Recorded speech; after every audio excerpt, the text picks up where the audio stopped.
Pinakikinggan sa Luzon, Visayas at Mindanao. KBP Golden Dove Best News Program.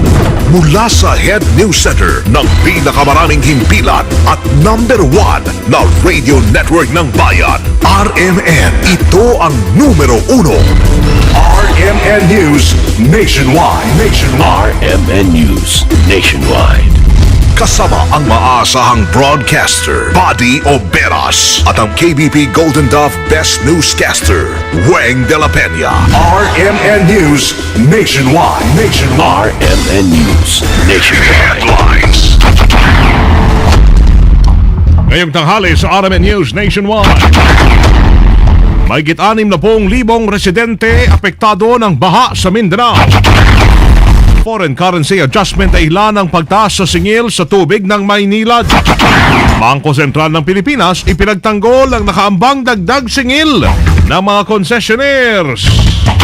Kung meron po tayong forex gains or forex losses, ito po yung kailangan nating isole or bawiin mula sa ating mga customers. Mayroong kasihan, may batayan kung magtataas ng singil ang Maynilad o ang Manila Water dahil sa bumaba ang palitan ng piso laban sa dolyar.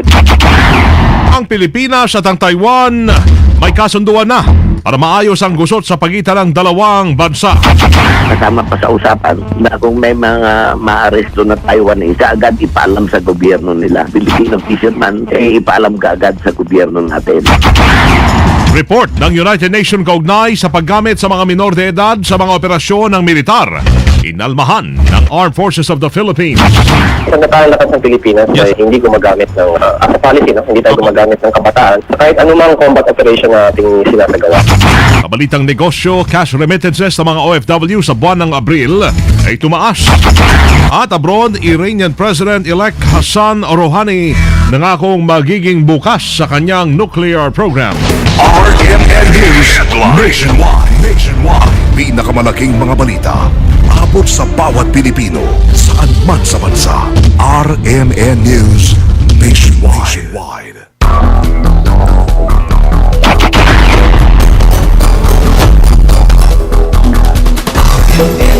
Buenas tardes, Pilipinas. Tanghali ng Martes na ngayon, Hunyo 18, 2013. Ito po ang numero 1 RMN News Nationwide. Ako si Weng de la Peña. Ay po ay live na live sa DXCC 828 RMN Cagayan de Oro, DXRS 918 RMN Surigao, DYHP 747 RMN Bacolod, at sa DWNX 91.1 RMN Naga. Live international via www.rmnnews.com at WRMN New York, USA. Siyempre sa lahat ng ating mga numero 1 AM radio station sa buong bayan. Napanatili pa rin ni Tropical Storm Emong ang taglay nitong lakas. Ayon sa Pag-asa, namataan si Emong sa layong 460 kilometers east ng Isabela, Cagayan. Taglay nito ang lakas ng hangin na 65 kilometers per hour, kumikilos pahilagang kanluran.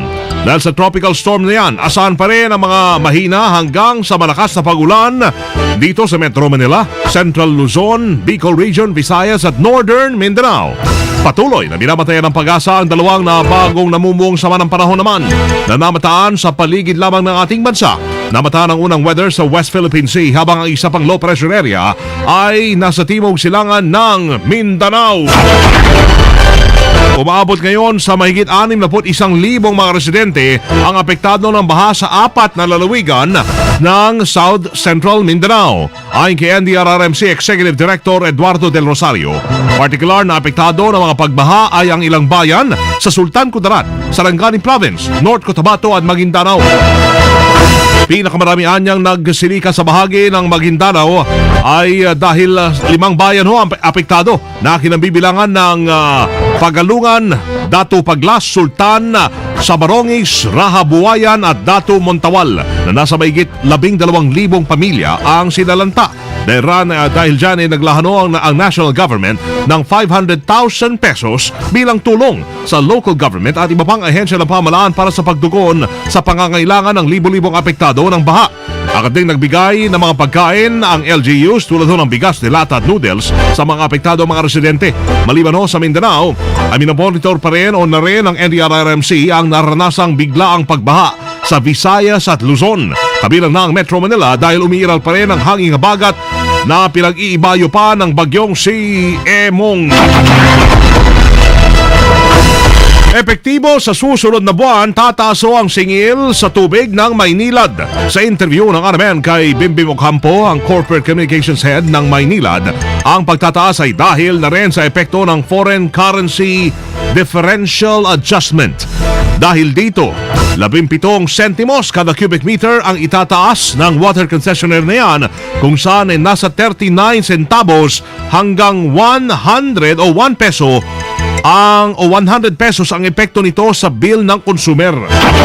Magkakaroon po ng bahagyang pagtaas sa water bill ang ating mga consumers ng Maynilad kasi dahil po ito sa ating tinatawag na Foreign Currency Differential Adjustment. Kasi nito pong mga nakalipas na buwan, nakaranas po ng paghina ang piso kontra sa ibang foreign currencies. At dahil meron po tayo mga loans at concession fees sa gobyerno na denominated in foreign currency, meron po tayong tinatawag na forex gains at forex losses minsan. So depende po kung meron po tayong forex gains or forex losses, ito po yung kailangan nating isole or bawiin mula sa ating mga customers.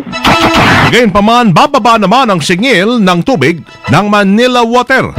Bawas ng 54 sentimos kada cubic meter ang epekto ng palitan ng piso sa mga utang na sinalo ng kumpanya. At tumbas ito ng halos 5 piso hanggang 248 pesos na bawas sa bill ng mga consumer. Justified naman ang gagawing dagdag singil ng Maynilad at Manila Water sa kanilang mga concessionaires. Sa opinyon ng Bangko Sentral ng Pilipinas, naapektuhan ng pagbagsak ng halaga ng piso kontra dolyar ang kabuang operasyon ng dalawang water provider sa Kalakang, Maynila. Sa interview ng RMN kay BSP Deputy Governor Diwa Gonigundo, sinabi ditong sa pagbagsak ng halaga ng piso kontra dolyar, maraming basic commodities ang maapektuhan, kabilang na dito ang mga halaga ng mga pangunahing bilihin at serbisyo sa loob ng bansa. Mayroong may batayan kung magtataas ng singil ang Maynilad o ang Manila Water dahil sa bumaba ang palitan ng piso laban sa dolyar. Kapag lumakas naman ng piso laban sa dolyar, kinakailangan naman na ito ay ibaba, yung singil sa tubig. Ganun din sa langis.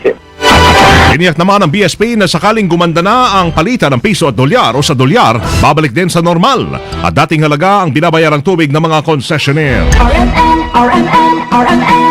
May mga report lang ho tayo, yung mga kontraktor ng kinukumpuning kalsada, ngayon, binigyan ho ng taning ng DPWH. Kasama natin sa Balita Live, Angel Ronquillo. RMN Report.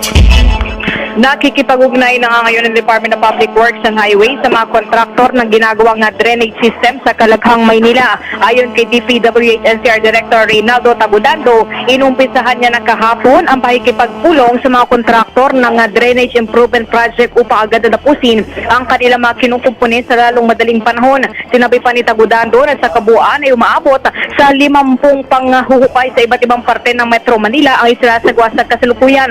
Idinagdag pa nito na nangako na mano-mano ang mga kontraktor na agad nilang tatapusin ang mga proyekto. Sa katunayan, aniya, ang ilan sa mga ito ay matatapos na sa susunod na buwan sa Agosto at Setyembre. Paliwanag pa nito na kapag nabigo ang mga ito, natapad din ang kanilang binigay na petsa sa pagtatapos ng pagkukumpuni ng kanilang kakasuhan ang mga kontraktor. Matatandang kagabi ay muling binahan ng Kalakhang, Maynila dahil sa malakas na ulan na isa sa mga tinuturong dahilan ng pagbaha ay ang paghukay at pagkukumpuni ng mga tauhan ng DPWH. Kasama mo sa lungsod ng Maynila, Angel Ronquillo, Tatak, RMN. Nationwide. Kinumpirma ni Manila Economic and Cultural Office o MECO Chairman Amadeo Perez na may inisyal na silang kasunduan ng gobyerno ng Taiwan para tuluyang maayos ang gusot sa pagitan ng dalawang bansa.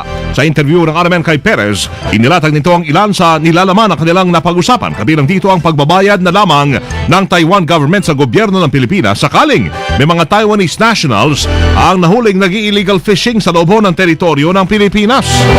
Yan ang demanda sa korte. Kaya magmulta na sila ng $50,000 US. 2 milyon yan. Para ma-release na yung fisherman, pati yung fishing boat nila. Pero kung ano yung nahuli nilang isda, yan kukunin ng gobyerno. Bukod dito, dapat din umanong agad na ipaalam ng gobyerno ng Pilipinas sa Taiwan kung sakaling may mga Taiwanese ang naaresto at naharap sa iba't ibang mga kaso dito sa Pilipinas. Kasama pa sa usapan na kung may mga maaresto na Taiwanese, agad ipaalam sa gobyerno nila. Filipino fisherman, ipaalam ka agad sa gobyerno natin. Iyan po ang mga linalaman na ibang kasunduhan na initial talk ng Pilipinas at Taiwan. At tatandang nag-ugat ho ang alitan ng dalawang bansa ng isang mangingisdang Taiwanese. Ang umano'y napatay ng mga kaanib ng Philippine Coast Guard habang nasa karagatang sakop ng Pilipinas. Samantalay bilang ho ng mga sumusukong rebelde sa gobyerno dumadami. Kasama natin sa Balita Live si Rhea Mamogay. RMN Report. Nakapagtala ng Armed Forces of the Philippines ng 77 miyembro ng Rebelding New People's Army na nagbalik loob sa gobyerno sa unang quarter pa lamang ng kasalukuyang taon. Inaasahang dadami pa ito dahil din sa mga programang handog ng Armed Forces of the Philippines. Sa kabuang tala ng Armed Forces, aabot sa 367 rebel returnees ang naitala noong 2012, dihamak na mas malaki kumpara noong 2011 na 235. Paliwalag ng AFP ang patuloy na pagdami ng bilang ng NPA na nagbabalik lugar sa pamahalaan ay kaugnay na magandang ipinapakita ng mga sundalo sa mga bundok at paghikayat sa mga ito na muling piliin ang magbalik loob sa pamahalaan upang makamit ang kapayapaan sa buong bansa. Magsandaang naglabas ng programang AFP gaya ng livelihood programs at Guns for Peace program na posibleng solusyon para mabawasan ang bilang ng mga rebuilding NPA sa bansa. Kasama mo sa Campo Aguinaldo, Rhea Mamogay, Tatak RNN. Radyo mo, nationwide. Umalmaho ang Armed Forces of the Philippines sa inilabas na report ng United Nations kung saan nangunguna ang Pilipinas o ang kanilang ahensya sa lumalabag ho sa mga karapatang pantao. Partikular na rito ang paggamit ng mga minor de edad sa kanilang mga operasyon. Sa interview ng RMN kay Major Ramon Zagala, ang AFP Public Affairs Office Chief, sinabi nito na wala sa polisiya ng AFP ang paggamit ng mga kabataan sa lahat ng kanilang mga combat operation. Sa nakalalakas ng Pilipinas ay hindi gumagamit ng, as a policy, no? Hindi tayo gumagamit ng kabataan sa kahit anumang combat operation na ating sinasagawa. Yan ay labag sa ating international humanitarian law at sa ating bagong IPSP bayanihan. Hindi Ayon pa, bagamat tinatanggap po ng AFP ang naturang report, marapat lamang umanong marinig din ang kanilang saloobin sa issue. Ayon kay Zagala, dapat maipakita ng UN yung mga circumstances o detalye ng kanilang report. we have to also consider ano ang circumstances nun. Alamin natin. No? Pero one thing is for sure, hindi tayo magkakaroon ng encounter na ganito kung walang mga taong lumalabag sa ating mga batas, katulad nitong mga New People's Army. No? Kunin din natin ang panig ng AFP para naman, alam mo, lahat ng tao dapat bigyan ng pagkakataon na marinig. At tatandaan sa ipinadalang report ng United Nations Secretary o kay United Nations Secretary General Ban Ki-moon na may pamagat na grave violations committed against children in 22 situations of concern. Sinasabing hindi lamang mga rebelde ang nagre-recruit ng mga menor de edad sa kanilang mga operasyon, kundi maging ang AFP.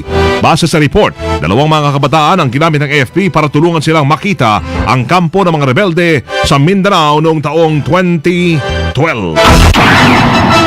Pinoy, hindi daw ginastos ang pondo ng taong bayan sa kampanya. Kasama natin sa Balita Live si Deo de Guzman. RMN Report. Kinontra ng Palasyo ng Malacanang ang pahayag ng kontradaya na ginamit umano ni Pangulong Noynoy Aquino ang pondo ng taong bayan sa pagdalo nito sa mga campaign sorties ng Team Pinoy. Hinamon din ng grupo si Pangulong Aquino na isa publiko ang kanyang nagastos noong panahon ng halalan. Depensa ni Deputy Presidential Spokesperson Abigail Falte, maraming dinadalawang event si Pangulong Noynoy Aquino at ang mga ito ay matagal ang nagiging preparasyon. Ang Team Pinoy anya ang nagtataon ng kanilang sortie event sa mga pinupuntahang events ni Pangulong Aquino, kaya naiimbita ito. Ito anya ang dahilan kung bakit hindi dapat sabihin na nagastos ng Pangulo ang pondo ng taong bayan sa panahon ng kampanya. Kasama mo sa Palasyo ng Malacanang, Deo de Guzman, sa RMN. Radyo mo, nationwide. Ang DNR Secretary na si Pahe ay wala pa ring sagot sa illegal mining. Kasama natin sa balita, Luis San Mateo ng RMN Daer. RMN Report. Sa kabila ng reklamo ng Yellow Vehicle Mining Corporation sa DNR, ay wala pa ring aksyon ang tanggapan ng DNR, partikular si Secretary Ramon Paez sa mga iligal na pagmimina dito sa Camarines Norte. Dahil dito nagreklamo ang naturang mining company sa Mining Regulatory Board, ngunit imbis na paboran ang kanilang reklamo, ay naibigay pa ang MPSA sa Indiswell Group of Company na pagmamayari ng isang hihiyan ng Malaysia. Ayon sa pahayag ng naturang mining company ay tila hindi pa rin umaksyon ang naturang tanggapan sa tila kaduda-dudang pag-issue ng mining permit sa isang certain Indiswell Group of Companies na hanggang sa kasalukuyan nagmimina pa rin sa naturang lupain sakop ng Yellow Bike Coal Mining Corporation. Matatandaan na noong taong 2010 ay nagsagawa ng investigasyon sa naturang lugar sa pangunguna ni Gilbert Gonzales ng DNR Regional Office at natuklasan nila ang naturang mining company ay pagmamayari ng ilang Malaysia national at ito ay may hawak lamang na small scale mining permit. Ngunit kanila ding natuklasan na hindi small scale mining ang operasyon kundi isang large scale mining. Kabilang sa mga ebidensya yung tuni-tuniladang mga pasabog at ilang mga heavy equipments.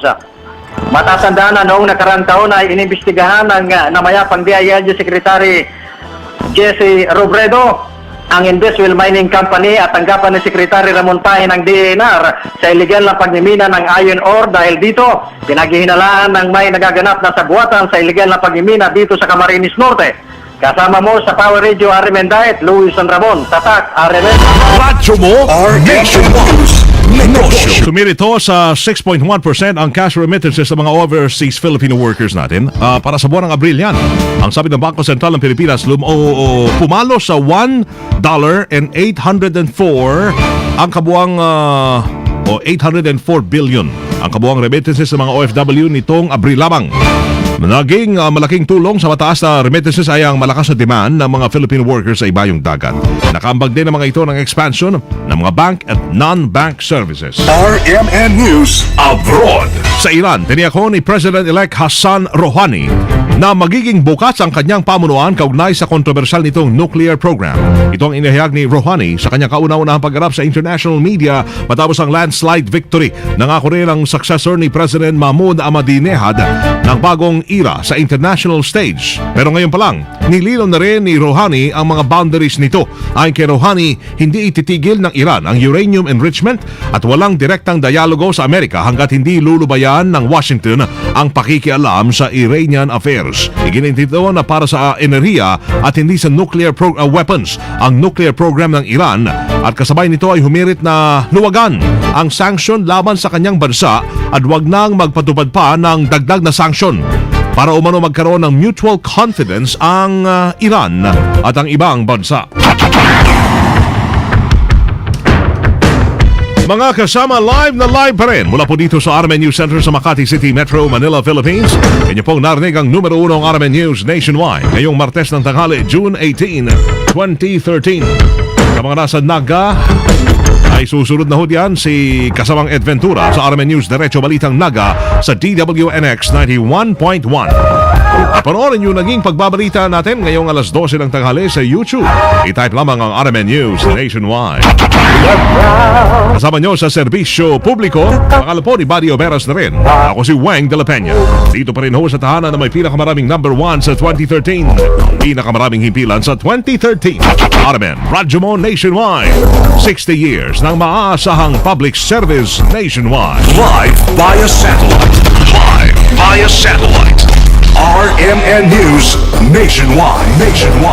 Buong bansang isang boses ng balita. RMN News Nationwide. Tatak alas 12:20 ng tanghali, hatid yan ang PhilHealth. Tatak RMN.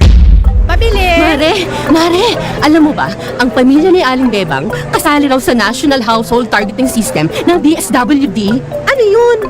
Ito yung talaan ng mga pinakamahihirap na pamilya na bibigyan ng PhilHealth coverage. Di ba mahirap din naman tayo tulad nila? Ba't di tayo kasali? Oo nga no.